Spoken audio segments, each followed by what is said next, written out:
gone begging.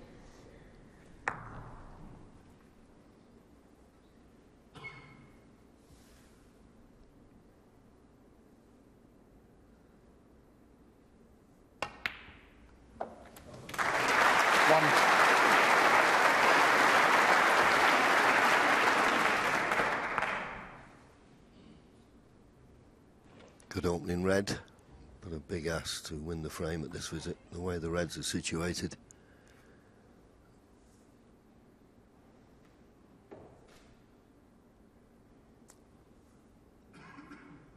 This is obviously got the wrong angle on the brown to get onto a red. Just off straight. Try to force it.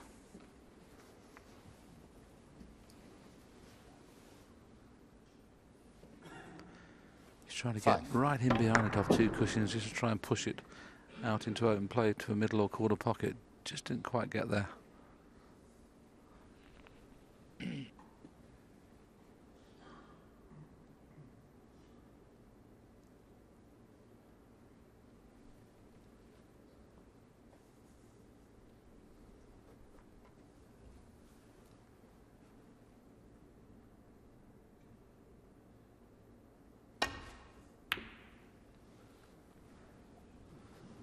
Mark Allen, 5. Well, I'm not certain about that shot. Well, if he's got the snooker behind the black, fine, but if he hadn't have got it, he was leaving an easy snooker for Ricky Walden.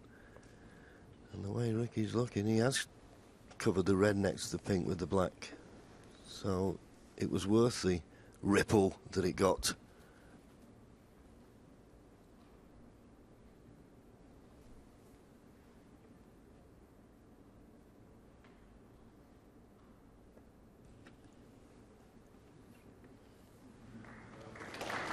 Delicate little shot, nicely played. Of course, if you'd have hit that red full, he could have just stunned it up the table and got the cue ball behind the pink.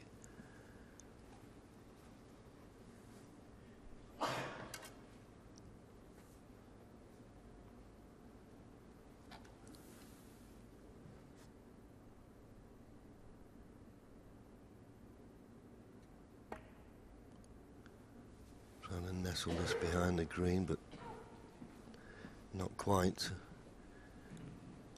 I mean, obviously a player would like to get in and win a frame with one visit, but from the neutral's point of view, this is a good frame because both players now are just having that time to settle, get used to the pace of the cloth. I'm sure the majority of frames that are going to be played are going to be quick fire potting. I must admit, Willie, I thought that last night with Judd Trump and Neil Robertson, but the occasion seemed to take over. Yes, and it could happen here as well, couldn't it? But I'm sure whoever gets through from this match, it's going to be a tremendous final. Mark Allen, a little bit like Judd Trump, likes to go through his shots, as Ricky can only look on, hoping that Mark doesn't pop one of his specials here. The only problem is he'll do very well to miss contact on brown or the two reds if he plays to pot it. So if he does go for this red, he's virtually going to have to make sure he gets it, otherwise he'll be cannon into other balls. I think it's worth the risk.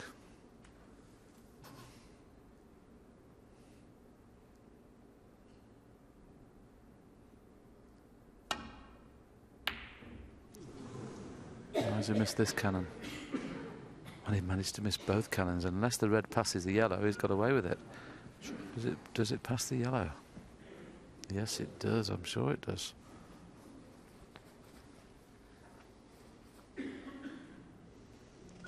Yes, and there you can see, straight on it. And he has an 8-point lead. 1. Now you're just looking now, after he's potted the cover, next red, leave a nice angle on the colour to bring that awkward red away from the side cushion.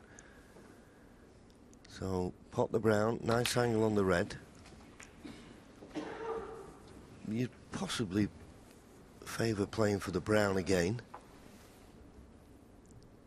Wouldn't be able to get the cannon off the green. So the outcome of this frame could depend on this positional shot.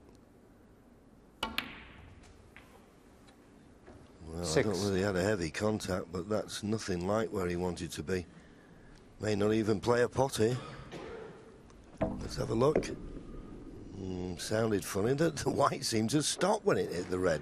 Played with a lot of check side, didn't he, as well? That, of course, deadens the cue ball when it hits the cushion. But that's twice he's been a little careless. The red in the middle he missed, and that positional shot.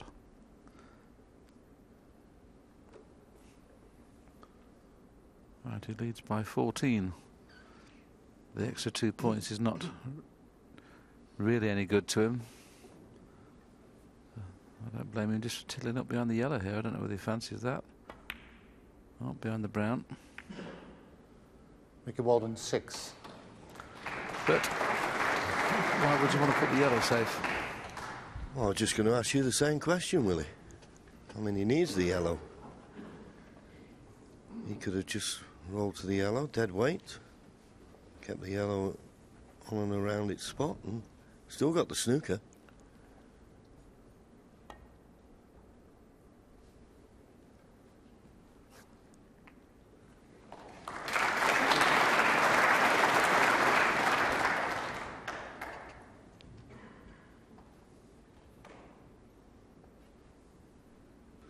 It's quite easy just to snick it in behind the yellow here and get the white on the baulk cushion.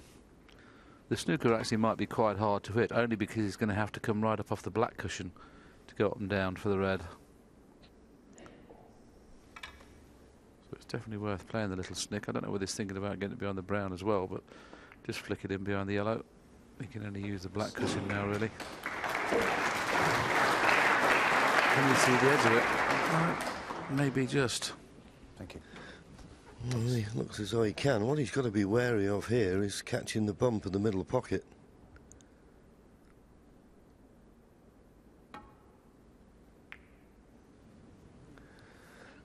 Well, he did, but it was a good bump as it turned out.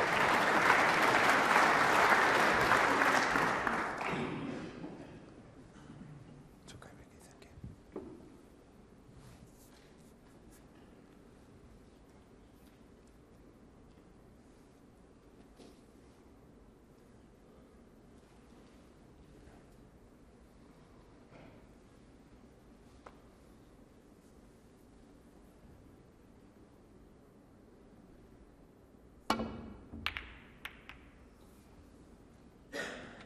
Well, you always trust the luck when you're getting out of a snooker, and he'll settle for that.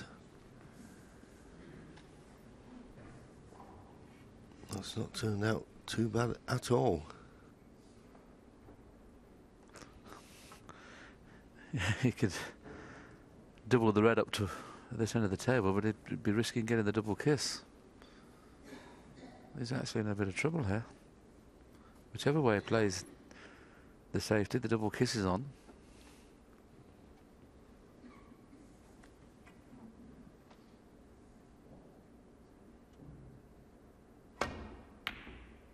Just managed to avoid the double kiss. Where's the red going?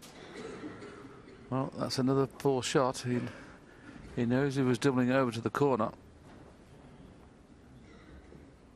This will cut.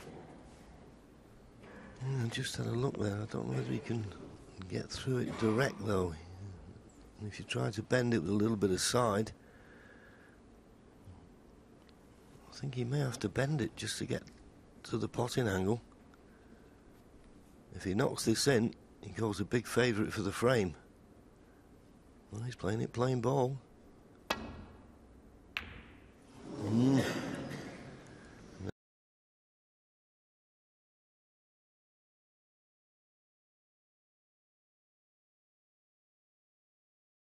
Tells you there's a gap, and there it is. So Mark Allen now goes favourite for this first frame.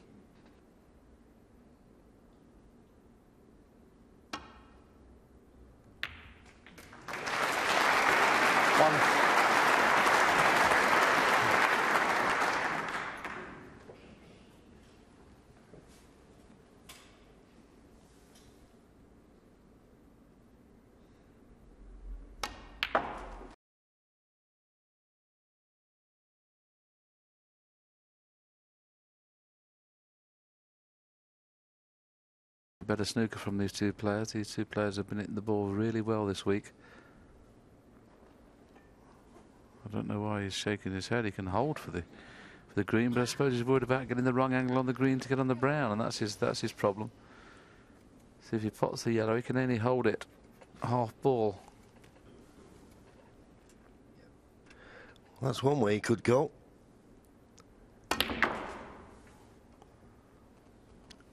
Is it hard enough? 6. Not quite. He's come to hold for the green because he'd left it half ball, so decided on John's route, and he can just roll this in and get round the back of the brown. It's there. 9. Quick glance at the scoreboard.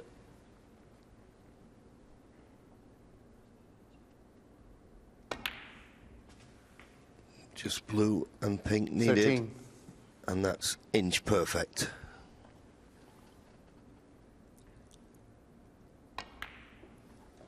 18. So just this pink for the first frame.